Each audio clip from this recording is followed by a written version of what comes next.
everyone. Thanks for tuning in to another episode of Gettin Cheezy with Van and Jeezy. I'm Van. And I'm Jeezy. We're back, everybody, from a short hiatus. Jeezy, how was your vacation? I went to Wisconsin and Denny's. Oh, shit. Denny's just as good as I remember. And this one was special edition. It was the old Chrome building classic diner. Had a late night meal with some of the fam. Thank you, Wisconsin, for being so awesome. Dirty Dan sent me a picture of you absolutely cheesing your brains out holding a Denny's menu. I did cheese my brains out there at Denny's. It was the best. The biggest question, though, is did you get a Jimmy Graham Slam? Unfortunately, I did not get the Jimmy Graham Slam. I got the Ben Worthless Burger. That's all right, too, though. It was good. It was super good. We missed you. It's good to be missed. I missed you, too. I missed all the pieces of cheese out there, all of the folks in Cheesy Land. I missed every one of you little cheese curds. I missed all the cheese curds. If we had groupies, would they be called the cheese curds? I don't know, but my niece had some squeaky cheese, and she was explaining to me about how important it is for the cheese to squeak, and it warmed my heart to know that the next generation, they know what it's all about. It's about passing it on is what it's really about. I mean, I didn't pass it to her, she just knew. She was actually trying to instill that in me, which gave me a great sense of pride. Does that mean that all Wisconsinites are born with the tribal knowledge that squeaky cheese curds are the only ones that are worth a damn? I can't say for sure. This is a nature versus nurture question. I think it's nature. The geographic nature of that area it imposes it on you. And I wouldn't have it any other way. Thank you, Wisconsin. Thank you, squeaky cheese. Jeezy, we called it a couple weeks ago. What did we call? I said that Blewitt was going to blow it. And Blewitt blew it. I mean, it seemed a pretty surefire bet. I mean, honestly, if I were taking odds, I would have given you like 1-to-1 odds. Chris Blewitt was a kicker that the Bears had brought in to try and alleviate some of their woes they're having. And he got cut. This is after they had a bunch of people come in to try field goals during camp, and everybody just blew it. And they still have a couple of no-names on their roster. Those no-names are Elliott Fry and Eddie Pinheiro. They actually also signed another guy named Redford Jones. That's a swaggy name. Redford Jones was also cut. Sorry, Redford. So they were super excited about Chris Blewitt. General manager of the Bears said, he just clearly separated himself. Just the power and the pop in his leg is what jumped out in the workout. You can feel his confidence, and all those things are there too. Just kidding. Looking at his stats from college, the Bears should have known this. Blewitt played for the University of Pittsburgh between 2013 and 2016. Freshman year, made 14 of 18 field goals. Sophomore year, 16 of 21. Both of them that's like all right. That's good. It's all right. What is that percentage-wise? 14 out of 18. That's 78%. And 16 of 21? That's 76%. You know what that gets you in the NFL? Sounds like it gets you cut. It gets you fired. But his last 2 years, he made 15 of 23 in 2015. That's worse. And then only 10 of 17 in 2016. Yikes. His entire career, 69.6% of his field goal attempts, missing 6 extra points along the way as well. You know what? 69.6 would actually be a pretty good completion percentage for a quarterback. That'd be really good. What if you kick all your passes? Is that allowed? No. Oh. No, it's not. Like, you just deep snap it and he would punt it to his own players. No, can't do that. Also, this guy, Eddie Panini, they picked him up in May by trading a 2021 conditional 7th-round pick to the Raiders, which, is basically nothing, but this is like their guy now. They have to go with this guy. They don't have anybody else. They have Elliott Fry. Okay, but you know what gets me, though, about this is, like, this is the NFL. You can't tell me there's people out there. There's someone out there. There has to be. A 7th-round conditional draft pick, not this year, not next year, 2021. They might as well have said, we're going to send you a single slice of stuffed crust pizza. Deep dish. I'm going to send you a single slice of Giordano's. One slice of Giordano's, sent it all the way to Oakland in a flat rate USPS box. Now, this is no knock to USPS. It's just to say, hey, it's going to get there in 2 days. It's non-refrigerated. Welcome to Oakland. And it can't kick a football either. No, the pizza cannot kick a football either. That's right. The Raiders are pretty much like, you can have it. Here, you can have it. They took that shit and threw it out. Isn't that like pretty much what Ty Montgomery went for, though? No, Ty Montgomery went for way less. Ty Montgomery, they traded them a water bottle that they filled from the tank of a toilet. Like, they didn't go down in the bowl. Hold on a second. Weren't you telling me forever that Ty Montgomery's a good running back? I wasn't. This is no talk about how good he is. This is what he got traded for. I thought Ty Montgomery's a perfectly serviceable back. He was perfectly serviceable for 2 yards a carry. Yeah, sometimes on third down you need 2 yards. Or less, Or if, 3rd and 2, he's going to get you -2. He had that Eddie Lacy disease towards the end. Where is Eddie Lacy these days? On his couch eating Denny's. Oh, word? I want to join him there. That's right. He pays for DoorDash to have someone deliver Denny's to him. Could be a worse life. That actually sounds wonderful. But it still blows my mind that the Bears can't seem to find a decent kicker out of all the people in the world. Just like go to the soccer rejects and pick one of them up because they can kick. I mean, there's plenty of kicking on display. Ladies World Cup still going on. And our women are just killing it, right? Like, I heard they've been fucking people up. Just grab one of them and be like, yo, you want to play some football? And that would be better than what's going on in Chicago right now. Absolutely. I mean, some of those ladies have ferocious legs. I would not want to be on the receiving end of it. I think the Bears have an opportunity here to bust open the door and call in one of the Lady World Cup players to be the kicker. That actually would be pretty cool to see. I think that would be cool, too. Alex Smith back on the field during OTAs for the Redskins. You might remember back during the season he had that absolutely brutal leg injury. Absolutely gruesome. From what I understand, and this may not be 100% accurate, but from what I understand, it was potentially life-threatening if he didn't get immediate care. And he had subsequent surgeries, but now he's out there. He's looking like he's having a good time. That's encouraging, I'm not sure. Again, after I saw that injury, I thought for sure that's the end of his career. You had said potentially life-threatening. I did a little more research here just now. The injury actually got infected, which required more surgery. And for the last few months, he's been walking on an external fixator on his leg, which is apparently an intense-looking circular metal device running from his knee to his foot with screws into his bones. Oh, he's got robo-leg going on. Inspector Alex Smith. If you're old enough to remember Inspector Gadget, good for you. Cartoon's pretty tight still. This is an article from NBCSports.com. Alex Smith says the first 4 months were really, really hard. When you have independence and then lose it, that's the hardest part. And his plan is, he says he wants to play football again. He says he's got to conquer some more steps before he gets there. Steps he's at right now, he says, are lifestyle steps. He's focused on being able to play basketball with his kids and chase his young daughter around. Football will come after that. He's got a big picture focus, right? He says, it's crazy looking and it sucks what happened, but at the same time, there's people out there that have it way worse than me. I've always liked Alex Smith. I've always thought he's a good quarterback, maybe even a better guy than a quarterback. Do you think he ever reaches his full potential? The dude was drafted ahead of Aaron Rodgers. He was drafted number 1 overall, right? I think so. That sounds right. Do you think he ever really reaches his full potential as like a number 1 overall draft pick? It's a good question. I think Alex Smith is definitely in the top half of quarterbacks in the league when he's out there and he's healthy. I don't think there's any doubt about that. Now, is he a top 10 or top 5? I don't know, and I'm not sure if it's the coaches or the scheme or what he needs around him to make him better, or if it's just that he's never going to have that. I don't know. I don't have an answer for you. Well, I wish him the best. I do hope he comes back from that terrible leg injury.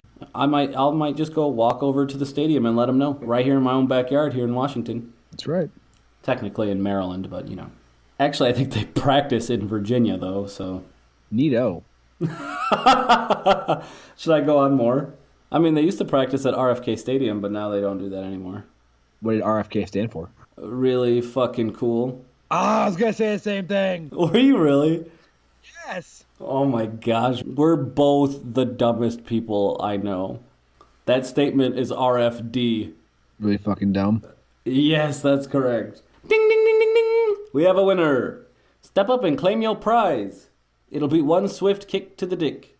Oh, I was going to ask if my prize was going to be an ornery OBJ. Oh. Was that a good segue? That might be. It's good enough. Go ahead. OBJ ain't none to fuck with. Ah, come on. Oh, is that not right? OBJ. I actually listened to a little bit of Wu-Tang this weekend. There you go. Now you're getting your levels up. OBJ comes on the record and says, had to leave the Giants, couldn't reach his full potential there. That's why he's in Cleveland. What does that even mean? Beckham said, and I quote, I just felt with the Giants, I was just stuck at a place that wasn't working for me anymore. I felt like I wasn't going to be able to reach my full potential there, mentally, physically, spiritually, everything I felt capable of doing. I just couldn't see it happening there. So I think allowing me to be in an environment where I can just be myself and give it a different approach, I feel like my football will benefit. I'm just excited about being able to play football again and not have to deal with all the other stuff and politics that came with my previous role. He sounds like a hippie teenager. It just wasn't working for me anymore. I just mentally, physically, spiritually, I couldn't see it happening there. So I had to take a different approach. It just wasn't working for me. When I look at this statement, I think, oh man, he's talking about Eli Manning again. He's like, I can never be as good as I'm supposed to be with Eli Manning. Maybe Baker Mayfield will give me a chance to be as good as I'm supposed to be. I'm not going to be young forever. Eli Manning, there is no quarterback in the history of football, I think, that has as many awkward photographs of themselves as Eli Manning. Have we talked on the show about how I feel like Eli Manning's head is always too small for his helmet? We might have mentioned it briefly. Because every time I just imagine Eli Manning is the last kid in line, and he goes up to the counter when they're writing down everybody's equipment, and they go, helmet size? And he goes, medium? And the guy looks behind him, and there's one helmet sitting there. It's an extra large, and he goes, you get an extra large. Oh, okay. If we can just go on like Netflix's Bright movie for a second. Football exists in the future, and you have humans and orcs on one team, and they gave Eli like the orc helmet, which has a huge forehead space. No, there's probably plenty of forehead space in it from his brother. Oh my god. They were like, well, you and Peyton must wear the same size helmet because you're brothers, so here's this big-ass forehead helmet. That's horrible. I mean, it could be true. It's not inaccurate, though. That shit is horrible. I just remember Peyton taking off his helmet, and all the blood would rush back to his forehead because it's too fucking tight in his helmet because his big-ass forehead. His forehead was too tight in his helmet. I have a question, though. Go ahead. Has OBJ ever paid to repair the hole he punched in the wall at Lambeau Field? I don't know. That was after they lost to us in the playoffs, and OBJ had 28 yards, which was, at the time, the second fewest receiving yards in any game of his career. I just want to know, because the Packers, as we all know, are a community-owned team, so I want to know when OBJ is going to pay back the hard-working Green Bay Packers owners. You know what they really should do? Is they should have flown OBJ back there to do it himself. Oh, he'd probably do a shitty job, though. Well, he's got to learn his lesson. He's got to start somewhere. Yeah, but then they're just going to have to cut it out and do it again. Well, then he's got to do it again until it's good enough. What? How else is he going to learn his lesson? Anyway, let's get back to this. I want to do one more quote from OBJ about why he didn't think New York was good and how he's feeling good now. He says, I've been waiting to explode in games, and I've been working extremely hard to take my game to the next level. That's exactly what I can do at the Browns. Has anyone ever said those words before about going to the Browns? No, never one time in the single history of the NFL. I don't think it's ever happened. I saw this and I thought to myself, said no one ever. No one ever said that. Not about the Browns. No one's excited to play for the Browns. I don't know. There's a little bit of magic going on over there in Cleveland. I'm curious to see what's going to be this year. I'm curious to see as well because we haven't seen a game with this all-star cast yet, but I made my prediction and I'm sticking with it. Which was? Browns to take the AFC North. I think that's a reasonable expectation, given that crew. Yes. Well, I think it's about that time. 'Cause I'm cheesing my way back to you, Van, with a burning cheese inside. It's the Packers section, yay! That was creative. Obviously, we're Packers fans. So obviously, we love Aaron Rodgers. Yeah, man. Our last episode, we talked about how he is not only a great football player, but also a savvy businessman. That's right. Would you also believe he's also a very giving, charitable soul? He's some type of, wonderful philanthropist? That's exactly right. What? He made a 7-figure gift Wait a minute. 7 figures? I mean, I guess 9 figures if you want to include cents, So we're talking not singles, not tens, not hundreds, not thousands, not tens of thousands, not hundreds of thousands, but gillions of dollars.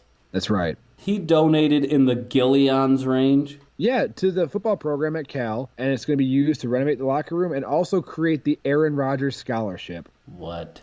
Yes. So I heard they're going to rename the locker room also in his honor. Oh, my word, really? That would be so wonderful. And I quote, "The locker room will be done before the start of the regular season, and once it's done, the space will be renamed after Rodgers." That's so dreamy. Would you say that you're going into the Rodgers Locker Room? I just keep thinking of that Zoolander quote that they're going to name it the Aaron Rodgers Center for Kids Who Can't Read Good and want to learn how to do other stuff good too. So are you saying that the locker room will be now named the Cal Aaron Rodgers Locker Room for kids who want to get dressed to play football and dressed to do other stuff that's good too? Yes. I'm getting dressed to play football and other good stuff too. That would be so tight. Right here, the Aaron Rodgers Locker Room. I would walk into that locker room, get dressed, and walk out triumphant. That's already 50% of the game when you sit on the bench. The end of this article, don't forget, Aaron Rodgers has won 2 MVP awards, 2011-2014, and he's the NFL's all-time leader in passer rating, 103.1. So far in his career, Aaron Rodgers has thrown for 42,944 yards, 338 touchdowns, and just 80 interceptions. Don't forget it. Don't forget it. Thanks 24/7 Sports, written by Brian Jones, for telling us all this good shit. My man crush keeps getting deeper, Jeezy. Deeper how? David Bakhtiari is my favorite. Oh my gosh, you're in love. Did you match up on Match.com yet? Don't worry about it. Actually, that's how Van and Miss Van met. What? That's right. Miss Van got me on a free trial. Well, you hear that? I was free. You know what that means? you get what you pay for? That's exactly right.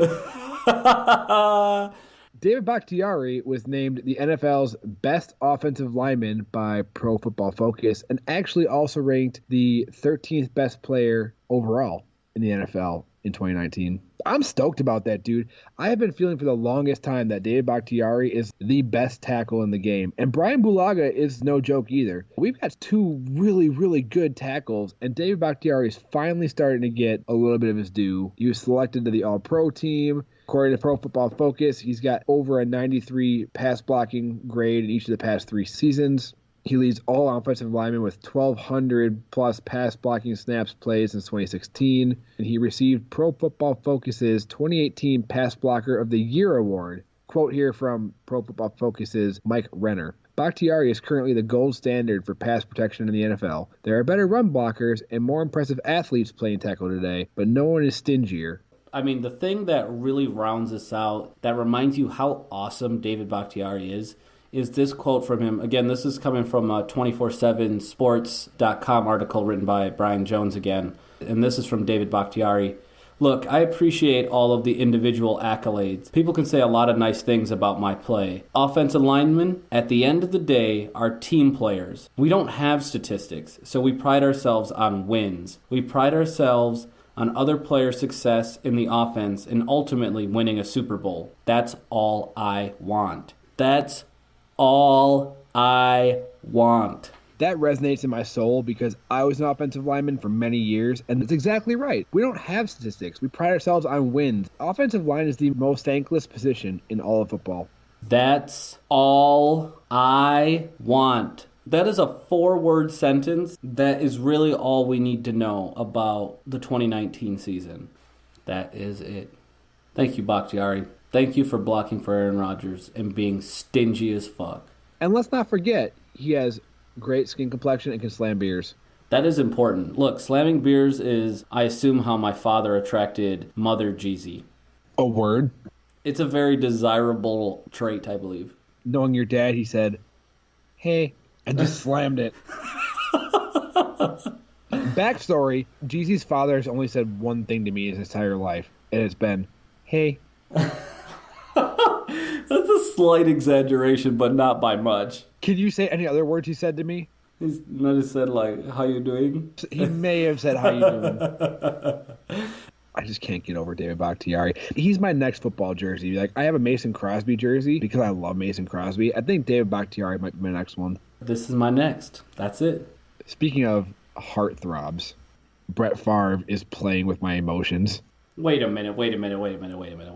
How did he do that? I guess he didn't necessarily do it. It was more a post went out from Brett Favre's Instagram, and it was a screenshot of him at Super Bowl 31 with the Lombardi Trophy raised over his head, and it said, "A true champion sticks to his or her calling. I will be coming out of retirement and making my return to play in the NFL for the 2020 season. Stay tuned for more #news." I think Brett could come back and kick some serious ass. We'll get into that, but it was quickly debunked as a hack. He took pretty quickly to social media and said he's definitely not unretiring. It definitely was, his account was hacked. So my heart went on a roller coaster of emotions. I went, oh, word, Brett Favre's coming back. Where is he playing? The Packers, the Vikings, the Jets? Who the fuck knows? And then I went, oh no, it's fake.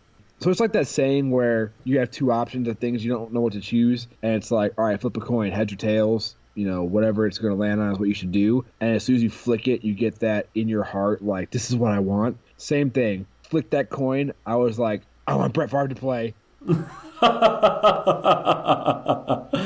The dude is what? He's like almost 50 or is 50. He's 50 in October. I think he could come back and kick some serious ass. Now, the question is, if he takes a hit, and I shouldn't say if, I should say when he takes a hit. Does 50-year-old Favre... Does he survive that? He turns into a dust pile. I honestly think he could go out there. I think he's got it. Like, if they gave him flags and people just had to steal one and he'd be down, Brett Favre would fucking wreck some people. No, I'm serious. He would fucking destroy. He's still the gunslinger. He is. I'm telling you. It would be crazy.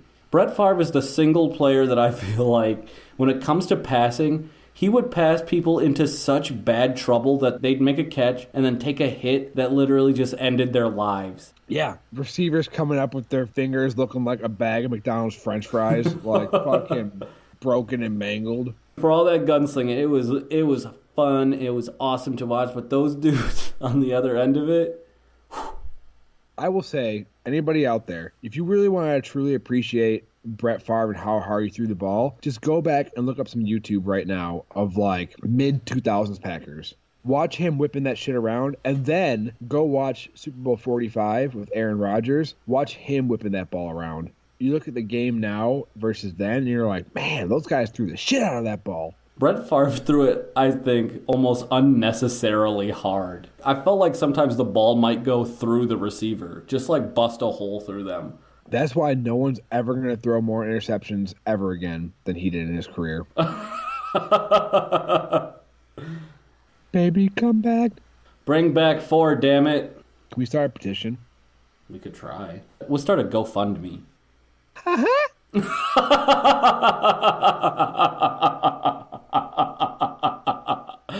That's it, huh?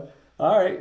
It's the Gossip Girl section. Did I get you with that one? Yeah, you did. No surprises here whatsoever. The Raiders will be on the 2019 season of Hard Knocks. Yay for them. If you're not familiar with what Hard Knocks is, it's a... Well, it's probably because you do not have HBO. Well, okay. There's also backdoor streaming shit. I don't have HBO, but I watch all kinds of HBO shit. Don't tell my internet service provider. I won't tell him, but you just did. Anyway, Hard Knocks is a reality sports documentary television series produced by NFL Films and HBO. This is all from Wikipedia. It follows one NFL team through training camp and preparation for the next season. So talking about, the players, the coaches, staff, families, life before the season really starts. And so there's some criteria for being on Hard Knocks. I don't know if it was something that was wagered in the NFL players agreement or something like that, in the collective bargaining agreement, but in a nutshell, if you're shitty enough, you have to be in it. There are some exemptions to that. So we actually, in Green Bay, qualify for 2 out of the 3 exemptions. Oh shit, maybe only one. No, it's only one now. Oh my gosh. That's disappointing. Hashtag disappointing. Stop it. The first exemption is if you have a first-year head coach, you don't have to be on it. That's us. Second exemption, which unfortunately is not us right now. I don't know how I fucked this up. You have to have had a playoff berth in the past 2 seasons. Fuck. And the third exemption is if you have appeared in Hard Knocks in the past 10 years, you don't have to do it again. Which, okay, that seems like really, really simple rules, but apparently it knocks off everybody but 5 teams this year. Giants, the Raiders, 49ers, Redskins, and Lions. Wow. But the Raiders win. They will be on Hard Knocks. Is that winning? No, because you actually have to lose to be on Hard Knocks. Yeah, that's what I was going to say. Check it out. Teams that have been on include the Ravens, Cowboys, Chiefs, Cowboys, Bengals, Jets, Dolphins, Bengals, Falcons, Texans, Rams, Buccaneers, Browns, and now this year the Raiders. I've said it once. I'm going to say it again. I don't know if Gruden is a crazy genius or is just straight up crazy, but we'll see a lot more of him on here. You know what's actually interesting, too? Fun fact here. Paul Rudd actually narrated the entire 2007 season because he's a big Chiefs fan.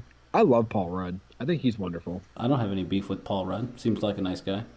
Other than he's Ant-Man, and the concept of a real person who can shrink and do weird shit in their off time freaks me out slightly.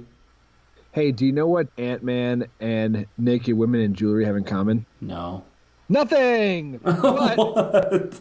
But we're going to talk about naked women in jewelry now. This was not even TMZ. I saw this shit on 247sports.com. Thank you again for bailing us out, 247sports.com. From Brian Deardo. Which is a wonderful name, by the way. Or Deardo?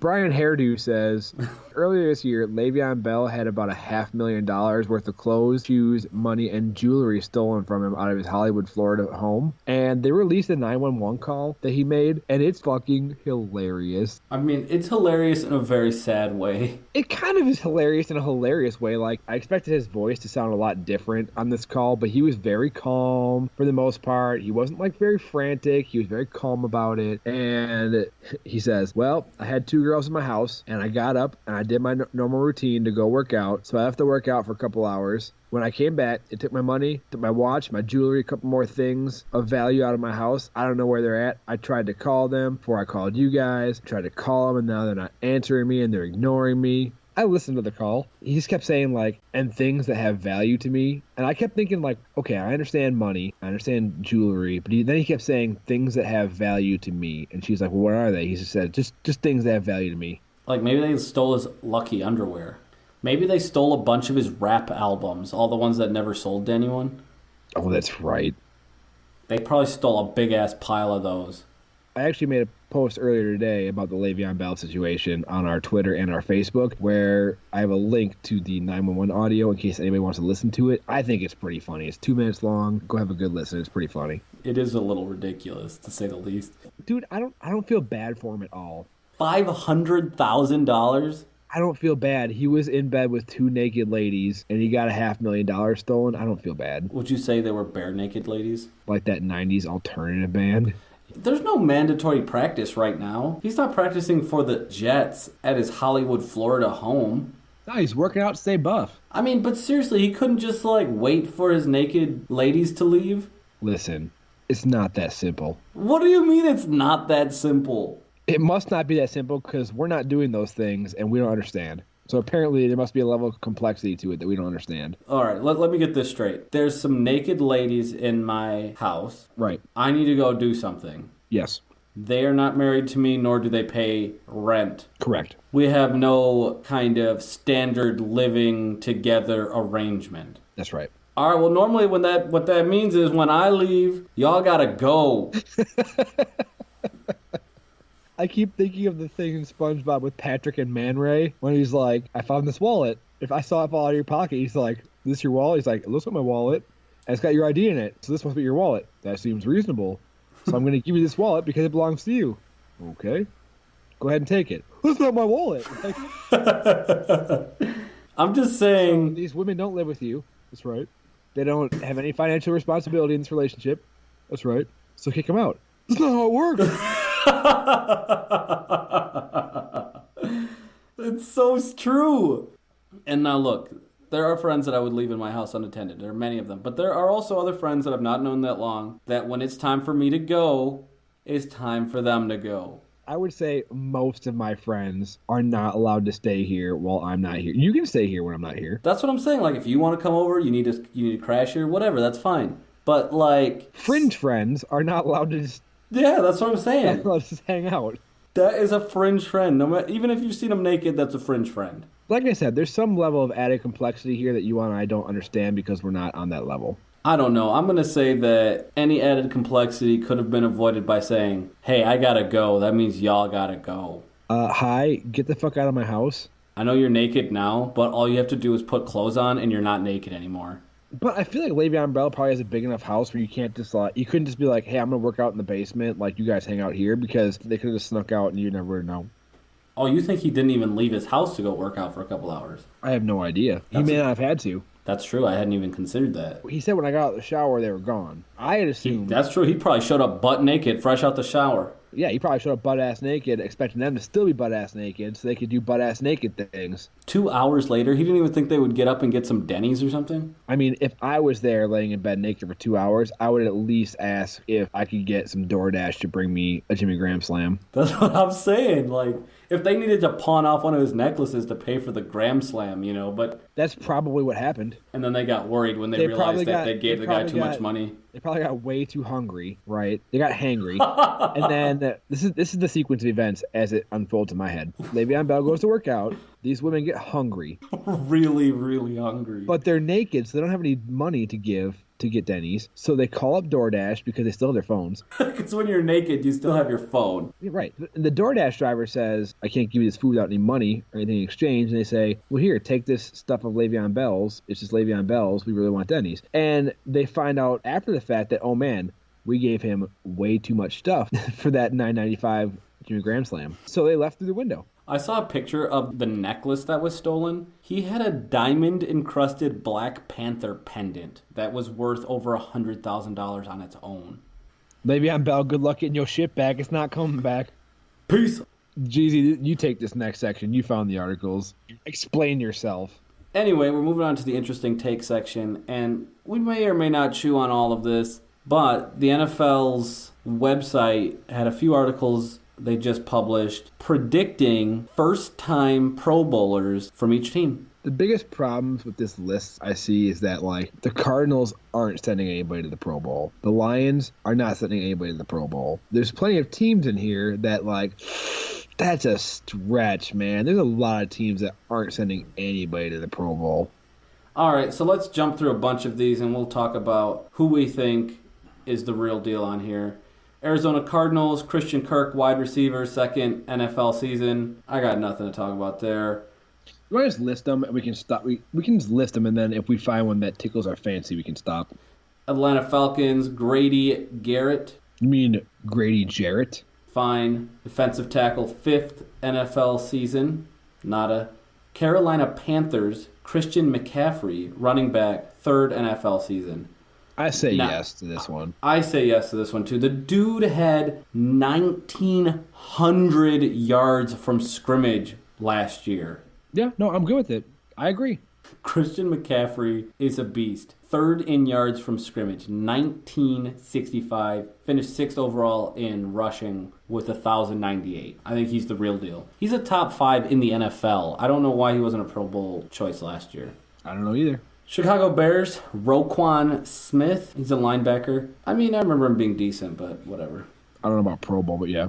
Dallas Cowboys, Jalen Smith, linebacker. Third NFL season. Fine. Uh-huh. Detroit Lions, Kenny Galladay, wide receiver. Third NFL season. I can fringe see this one because he's decent. He tore us up because, we had a bad secondary. But, I can see this. Fine. That's all you got? Fine. That's all I'm going to add to that. Well, then fine to you too. Green Bay Packers, Jair Alexander, cornerback, second NFL season. That's an obvious lock. I think he's in. If he performs like he was, I will go ahead and use the term, he will be a shutdown corner. Yeah, I agree. And honestly, I'm not usually big on big swooping terms like that, but I agree. I'm all about it. Next one, Los Angeles Rams, Brandon Cooks, wide receiver, sixth NFL season. He's never been to a Pro Bowl yet? Well, that's what I thought when I saw this. I was like, man, he had a hell of a year last year. Damn. I like the quote. I'm going to quote from here, the NFL.com. Apparently 4 straight 1,000-yard seasons isn't enough to earn a Pro Bowl bid. Damn. That's what I said. Anyway, Minnesota Vikings, Dalvin Cook, running back. If he stays healthy, I can also fringe see this one too. Yeah. It's one of those things where if he continues to grow as a player and he stays healthy, I think he can make it. New Orleans Saints, Marcus Davenport, defensive end, second NFL season. Fine. Sure. New York Giants, Will Hernandez, left guard, second season. Sure. Philadelphia Eagles, Derek Barnett, defensive end, third NFL season. Sure. San Francisco 49ers, Jimmy G, QB, sixth NFL season. It's not going to happen, but I realize the article is the person on the team that has the best shot to make it for the first time. So, yes, Jimmy G has the best shot out of the first-time 49ers players, but it's not going to happen. Look, I'm going to give you this. Don't you look me, Jeezy. Look at all the quarterbacks in the NFC, and you tell me Jimmy G is going to be in there with him. Okay, fine. He's got a minimal shot. If they opened up a Pro Bowl position for, like, you've got your starting quarterbacks and you've got your backup quarterbacks, you can have, like, 3 starting quarterbacks and 3 backup quarterbacks, then maybe. So if we were to choose 6 quarterbacks for the Pro Bowl, then it's still a maybe. Look, I'm going to just read this quote. If not now, then when is the first sentence of the explanation for Jimmy G. I don't know when. Seattle Seahawks, Jaron Reed, defensive tackle, fourth NFL season. Yeah. Tampa Bay Buccaneers, Chris Godwin, wide receiver, third NFL season. Yeah. Redskins, Jonathan Allen, defensive end, third NFL season. Let's just go to the AFC already. I think a couple of those are fringe. A couple of those were interesting for the NFC. Let's take a look at the AFC quick. Baltimore Ravens, Matt Judon, edge, fourth NFL season. Apparently, edge is now an actual position. I guess. I mean, edge rusher. I guess it depends on your scheme. I guess that's what you would call it. It's not defensive end anymore. It's not necessarily like outside linebacker. Now it's just edge. Yeah, I've seen that. It's because they get these new schemes now. Just something to point out. It's interesting. Buffalo Bills, Tre'Davious White, cornerback, third NFL season. Uh-huh. Cincinnati Bengals, Joe Mixon, running back, third NFL season. I mean, maybe. Cleveland Browns, Baker Mayfield, quarterback, second NFL season. I'm going to put this on the high side of maybe. Who are the good quarterbacks in the AFC, though? Roethlisberger, Brady. You got as far as I got in my head. Oh, you know who you forgot? Your boy. You forgot your boy. Who's my boy? Patrick Mahomes. Oh, yeah. Fuck, that runs out 3. Really, the real deal? How'd you forget about him? He's just young. He just didn't pop to my head right away. Oh, yeah. He's just not that good. Get the fuck out of here. Baker Mayfield, good luck.